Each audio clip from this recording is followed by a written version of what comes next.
Bonjour frères et sœurs.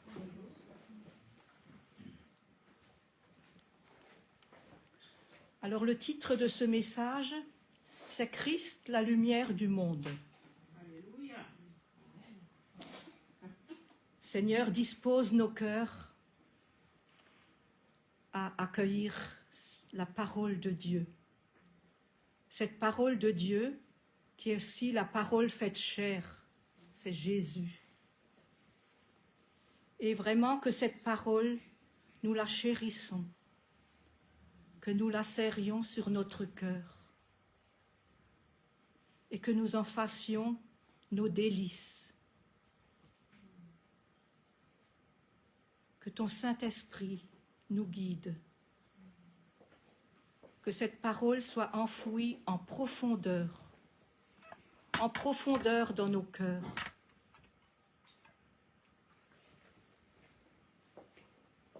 Et qu'elle puisse porter du fruit, qu'elle puisse nous faire méditer, réfléchir. Merci Seigneur. Ce soir, nous fêterons Noël, c'est la naissance de Jésus-Christ. C'est le cadeau le plus précieux que le Père nous a fait. Jean 3, versets 16 et 17, vous connaissez tous. Car Dieu a tant aimé le monde qu'il a donné son Fils unique, afin que quiconque croit en lui ne périsse point, mais qu'il ait la vie éternelle. Dieu, en effet, n'a pas envoyé son Fils dans le monde pour qu'il juge le monde, mais pour que le monde soit sauvé par lui. On dit que Dieu est amour, mais l'amour est Dieu. Sommes-nous conscients combien le Père nous aime? Sommes-nous vraiment conscients de cet amour de Papa? En venant dans le monde, Jésus s'est révélé d'abord aux bergers. C'étaient des gens simples qui gardaient leurs troupeaux dans les alentours de Bethléem. Cette bonne nouvelle les a remplis de joie. Et nous allons lire dans la parole de Dieu en Luc 2, versets à partir de 6 jusqu'au 20. Pendant qu'ils étaient là, le temps où Marie devait accoucher arriva. Et elle enfanta son fils premier-né. Elle l'emmaillota et le coucha dans une crèche parce qu'il n'y avait pas de place pour eux dans l'hôtellerie. Il n'y avait pas de place pour eux à l'hôtellerie. Il y avait dans cette même contrée des bergers qui passaient dans les champs les veilles de la nuit pour garder leurs troupeaux. Et voici, un ange de Dieu leur apparut, et la gloire du Seigneur resplendit autour d'eux. Ils furent saisis d'une grande frayeur. Mais l'ange leur dit, « Ne craignez point, car je vous annonce une bonne nouvelle qui sera pour tout le peuple le sujet d'une grande joie. C'est aujourd'hui, dans la ville de David, il vous est né un sauveur qui est le Christ, le Seigneur. Et voici à quel signe vous le reconnaîtrez. Vous trouverez un enfant emmailloté et couché dans une crèche. » Et soudain, il se joignit à l'ange une multitude de l'armée céleste, louant Dieu et disant « Gloire à Dieu dans les lieux très hauts, et paix sur la terre parmi les hommes qu'il a agréés. » Lorsque les anges les eurent quittés pour retourner au ciel, les bergers se dirent les uns aux autres, « Allons jusqu'à Bethléem et voyons ce qui est arrivé, ce que Dieu nous a fait connaître. » Ils y allèrent en hâte et trouvèrent Marie et Joseph et le petit enfant couché dans la crèche. Après l'avoir vu, ils racontèrent ce qui leur avait été dit au sujet de ce petit enfant. Et tous ceux qui les entendirent furent dans l'étonnement de ce que leur disaient les bergers. Marie gardait toutes ces choses et les repassait dans son cœur. Et les bergers s'en retournèrent, glorifiant et louant Dieu pour tout ce qu'ils avaient entendu et vu, et qui était conforme à ce qui leur avait été annoncé. C'était une grande joie. Nous aussi, nous nous réjouissons. Nous aussi, nous nous réunirons en famille et nous échangerons des cadeaux. Nous mangerons de bonnes choses, mais limitons-nous, pas d'excès, pas de folie. Et souvenons-nous que Christ n'est pas né dans un palais, mais dans une étable où vivaient des animaux. Il n'est pas venu dans la richesse. Il aurait pu venir dans un palais, mais il n'a pas voulu de ça. Jésus a aussi voulu se révéler aux mages venus d'Orient. Mais qui étaient-ils? Les mages chez les Perses et les Mèdes étaient une caste sacerdotale très considérée. Ils administraient les affaires religieuses et se vouaient à l'étude de la nature, spécialement dans l'astronomie. Quand ils demandèrent à Hérode où est le roi des Juifs, on peut conclure qu'ils étaient païens. On va lire Matthieu 2, de 1 à 12, comme ça on verra tout. Matthieu 2, de 1 à 12. Jésus étant né à Bethléem en Judée au temps du roi Hérode, voici des mages d'Orient venus à Jérusalem et dirent: où est le roi des Juifs qui vient de naître? Car nous avons vu son étoile en Orient et nous sommes venus pour l'adorer. Le roi Hérode, ayant appris cela, fut troublé, et tout Jérusalem avec lui. Il assembla tous les principaux sacrificateurs et les scribes du peuple, et il s'informa auprès d'eux où devait naître le Christ. Ils lui dirent: à Bethléem en Judée, car voici ce qui a été écrit par le prophète. Et toi, Bethléem, terre de Juda, tu n'es certes pas la moindre entre les principales villes de Juda, car de toi sortira un chef qui paîtra Israël mon peuple. Alors Hérode fit appeler en secret les mages et s'enquit soigneusement auprès d'eux depuis combien de temps l'étoile brillait. Puis il les envoya à Bethléem en disant: allez et prenez des informations exactes sur le petit enfant. Quand vous l'aurez trouvé, faites-le moi savoir, afin que j'aille moi aussi, moi-même, l'adorer. Après avoir entendu le roi, ils partirent.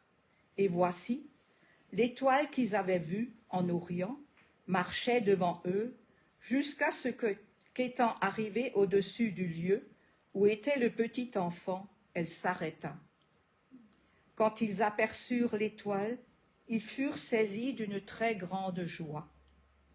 Ils entrèrent dans la maison, virent le petit enfant avec Marie, sa mère, se prosternèrent et l'adorèrent. Ils ouvrirent ensuite leur trésor et lui offrirent en présent de l'or, de l'encens et de la myrrhe. Puis, divinement avertis en songe de ne pas retourner vers Hérode, ils regagnèrent leur pays par un autre chemin. Les rois se prosternèrent et lui rendirent hommage, comme à un grand personnage. Ils furent conduits par une étoile. On pense à une comète, où les termes « nous avons vu son étoile » prouvent que ce n'était pas un astre ordinaire, mais le résultat d'une observation du ciel, l'apparition d'un luminaire spécial qui les a décidés de partir de leur pays.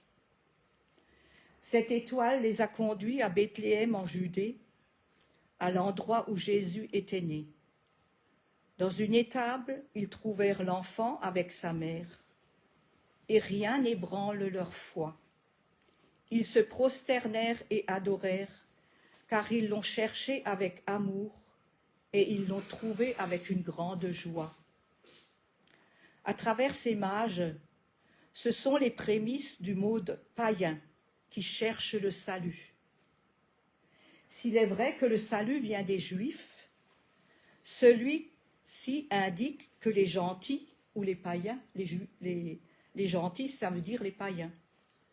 Celui-ci indique que les gentils y auront leur part, car les limites du règne de la grâce ne sont pas si étroites qu'elles paraissent souvent à nos esprits bornés. Il lui offre des cadeaux précieux, de l'or, de l'encens et de la myrrhe. L'or, c'est pour le roi, l'encens pour Dieu et la myrrhe pour le mortel. Vous vous souvenez que Jésus a été embaumé avec de la myrrhe. Alors je vais vous raconter, c'était un témoignage personnel. Il y a des années, quand j'ai travaillé à l'hôpital, ça remonte à pas mal de temps, je travaillais toujours de nuit. Et la nuit, je parlais un peu avec Jésus de temps en temps. Quand j'avais un petit moment où je pouvais être tranquille, je parlais avec lui. Et j'ai fait un rêve éveillé. Jésus m'avait emmené dans un village alsacien, parce que j'ai reconnu au colombage des maisons. Et on marchait, c'était la nuit. Et aux fenêtres, il y avait de belles lumières, des belles décorations. Et il sortait de bonnes odeurs des maisons, des odeurs de cannelle, de pâté en croûte. Ça sentait bon. On marchait ensemble. Et puis voilà qu'il se détache et qu'il m'emmène vers une porte. On a frappé à une porte. La porte s'est ouverte et quand on voulait parler, les personnes disent « On n'a pas le temps, revenez la semaine prochaine. On est trop occupés. » On est reparti, on est allé à une autre porte, la même chose. On a trop de travail, on ne peut pas vous recevoir maintenant. À l'autre porte, la troisième porte était fermée. Et Jésus était tout triste. Et ce qui m'a frappé, c'est qu'ils n'ont même pas reconnu Jésus. Ça avait vu longtemps après. Comment ça se fait qu'ils n'ont pas reconnu Jésus? Il était là, à côté de moi. Ils n'ont pas reconnu. Alors, Jésus me dit, tu vois, ça n'a pas changé. À Bethléem, il n'y avait pas de place à l'hôtellerie pour moi. Et dans beaucoup de cœurs, il n'y a pas de place pour moi. Alors, il était tout triste. Alors, j'ai dit, Jésus, mais tout le monde n'est pas comme ça. Tu sais, au semeur, on t'accueille. Alors, du coup, il m'a regardé avec ses beaux yeux et il m'a souri. Il m'a dit, dis-leur que je les aime et que je les connaisse, que je connais chacun et chacune d'eux. Et c'est parti. Le rêve était fini. Est-ce qu'on accueille Jésus? Ou est-ce qu'on est dépassé par les soucis, par toutes ces choses? Même, c'est une fête de Noël même, et puis on est tellement occupé aux cadeaux, penser aux invités, penser à ci. Mais est-ce que Jésus n'a plus de place dans notre cœur? Ésaïe 9, versets 1 à 5. Le peuple qui marchait dans les ténèbres voit une grande lumière sur ceux qui habitaient le pays de l'ombre de la mort. Une lumière resplendit. Tu rends le peuple nombreux et tu lui accordes de grandes joies. Il se réjouit devant toi comme on se réjouit à la moisson, comme on pousse des cris d'allégresse au partage du butin. Car le joug qui pesait sur lui, le bâton qui frappait son dos, la verge de celui qui l'opprimait, tu les brises comme à la journée de Madiane. Car toute chaussure qu'on porte dans la mêlée et tout vêtement guerrier roulé dans le sang seront livrés aux flammes pour être dévorés par le feu.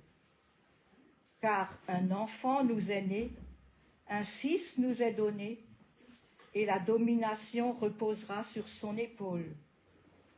On l'appellera admirable, conseiller, Dieu puissant, Père éternel et Prince de la paix.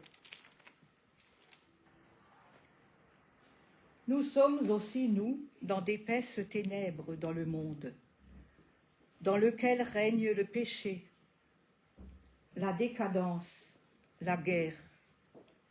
Mais relevons nos têtes et nous verrons notre délivrance. Nous verrons la lumière de Christ qui brille. Fixons notre regard sur Christ et ne nous inquiétons de rien. Le psaume 27, versets 1, 2 et 3.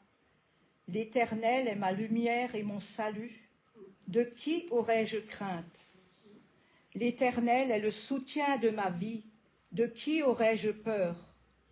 Quand des méchants s'avancent contre moi pour dévorer ma chair, ce sont mes persécuteurs et mes ennemis qui chancellent et qui tombent.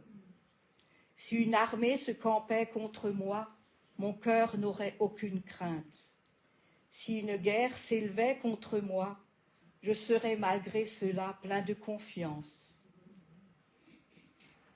Mais nous sommes aussi appelés à devenir cette lumière du monde. En Matthieu 5, versets 14, 15 et 16. Vous êtes la lumière du monde. Une ville située sur une montagne ne peut être cachée, et on n'allume pas une lampe pour la mettre sur le boisseau, mais on la met sur le chandelier. Elle éclaire tous ceux qui sont dans la maison. Que votre lumière luise devant les hommes, afin qu'ils voient vos bonnes œuvres et qu'ils glorifient votre Père qui est dans le ciel. Est-ce que dans nos vies de chaque jour, nous reflétons la lumière de Christ? Et est-ce que nous dégageons autour de nous sa chaleur, sa douceur et sa paix, et son parfum aussi?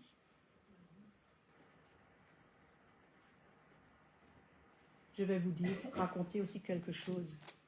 Ça m'est venu. Ça se passait au camp d'Auschwitz, qui est en Pologne. Il y avait des prisonniers qui voulaient s'échapper et ça a avorté, ça n'a pas marché. Et quand ils les ont attrapés, les Allemands leur ont dit « tous les prisonniers en ligne, tous en ligne ». Et ils ont dit « 10 d'entre vous devront payer de leur vie ». Alors, on va les désigner. Toi, toi, toi et toi. Et il y en a un qui crie « Non, s'il te plaît, non, non, non, je suis père de famille, j'ai des enfants, non !» Et d'un coup, il y a un homme qui s'avance, qui dit « Est-ce qu'il est permis que je puisse prendre la place de cet homme, de ce père de famille ?» Accordé. Ils les ont enfermés dans une baraque et les ont laissés mourir de faim et de soif. Et au bout de 3 semaines, le SS a ouvert la baraque. Tous ils étaient morts, sauf cet homme. Il brillait de l'amour de Dieu, d'une telle lumière. C'était un homme de Dieu. Il les a tous accompagnés dans leur agonie. Tous ceux qui sont morts, ils ont été accompagnés par cet homme. Il brillait d'une telle lumière que le soldat ne pouvait pas le regarder. Et ce qu'il a fait, il a pris son revolver et il l'a achevé. Voilà. Peu importe, je sais son nom, mais peu importe. Vous voyez un peu? Nous aussi, on était condamnables. Nous aussi, on était dans le péché. Et Jésus a pris notre place. Jésus s'est avancé vers le Père et il a dit, je prends la place. Je prends leur place, Jésus. Vous voyez? Et c'était une histoire véridique, hein, de cette histoire d'Auschwitz, là. 1 Thessaloniciens 5, verset 5. Vous êtes tous des enfants de la lumière et des enfants du jour. Nous ne sommes point de la nuit ni des ténèbres. Les gens des ténèbres et de la nuit sont des gens étrangers et hostiles à Dieu. C'est des personnes qui vivent une vie charnelle dans l'aveuglement spirituel. Les œuvres des ténèbres fuient le jour et la lumière. Romains 13, versets 12 et 13. La nuit est avancée et le jour approche. Dépouillons-nous donc des œuvres des ténèbres et revêtons les armes de la lumière. Marchons honnêtement, comme en plein jour, loin des excès, de l'ivrognerie, de la luxure, de l'impudicité, des querelles, des jalousies. Mais revêtez-vous du Seigneur Jésus-Christ et n'ayez pas soin de la chair pour en satisfaire les convoitises. Se revêtir du Seigneur Jésus, Christ s'unit à nous plus étroitement que le vêtement s'unit au corps. Il nous pénètre de son esprit. On peut dire Christ vit en moi, ce n'est plus moi qui vis, c'est Christ qui vit en moi. C'est lui qui vit, qui pense, aime et qui agit en nous. Ésaïe 61, verset 10. Je me réjouirai en l'Éternel, car il m'a revêtu des vêtements du salut. Il m'a couvert du manteau de la délivrance. Revêtir l'homme nouveau qui se renouvelle selon l'image de celui qui l'a créé. C'est en Éphésiens 4, verset 24. Revêtir l'homme nouveau, créé selon Dieu, dans une justice que produit la vérité. L'image de l'homme est restaurée et rétablie par la vérité divine qui est en Jésus-Christ. Jean 8, verset 12, Jésus dit « Je suis la lumière du monde. Celui qui me suit ne marchera pas dans les ténèbres, mais il aura la lumière de la vie. » Jésus est par excellence la lumière du monde. Si on marche dans ses pas, dans la parole de Dieu, si on le suit comme disciple, on ne peut pas s'égarer et on bénéficie de la vie éternelle. Cette vie éternelle est dès maintenant en nous. Ce n'est pas quand on ira au ciel, elle est déjà en nous, cette vie éternelle. Donc on va prier ensemble.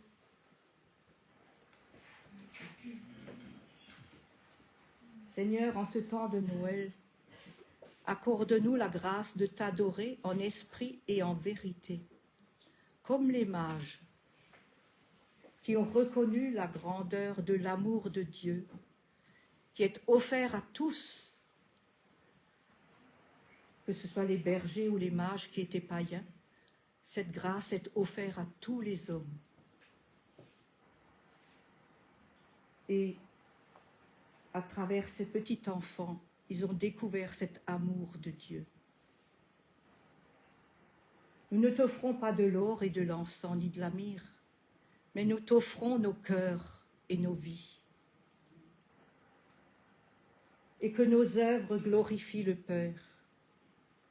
Que nous soyons lumière, enfants de lumière, en Éphésiens 5, 8, pour amener tous ceux qui sont dans les ténèbres sur le chemin du salut qui est en Jésus-Christ. Seigneur, que cet esprit de Noël ne soit pas galvaudé par toutes sortes de choses inutiles, mais que cet esprit de Noël rassemble nos familles dans un esprit de paix et de joie. C'est vrai, Seigneur, toi aussi tu t'es réjoui quand tu étais à table, que ce soit quand tu étais au mariage, les noces de Cana, ou quand tu étais à table avec les gens de mauvaise vie. Tu étais toujours accessible par tous. Tu étais toujours ouvert à tous. Seigneur, donne-nous cette ouverture de cœur par rapport à nos familles, qui puissent te découvrir et révèle-toi à eux, Jésus. L'essentiel, c'est qu'ils puissent te reconnaître. Qu'ils puissent te reconnaître, Jésus. Et pas comme l'autre fois quand on était dans ce village où les gens n'avaient pas le temps. Ils ne t'ont même pas reconnu, Jésus. Je te demande pardon. Mais c'est aussi à nous de leur montrer qui tu es, Jésus. Merci, Jésus.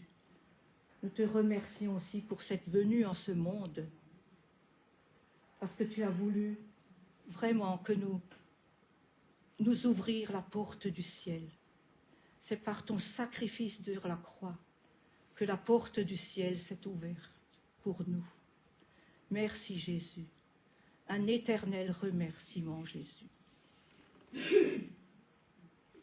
Nombre 6, versets 24 et 25. C'est une bénédiction qu'on va proclamer sur vous. Que l'Éternel te bénisse et te garde. Que l'Éternel fasse luire sa face sur toi et qu'il t'accorde sa grâce. Que l'Éternel tourne sa face vers toi et qu'il te donne sa paix. Je vous souhaite un joyeux Noël. Amen.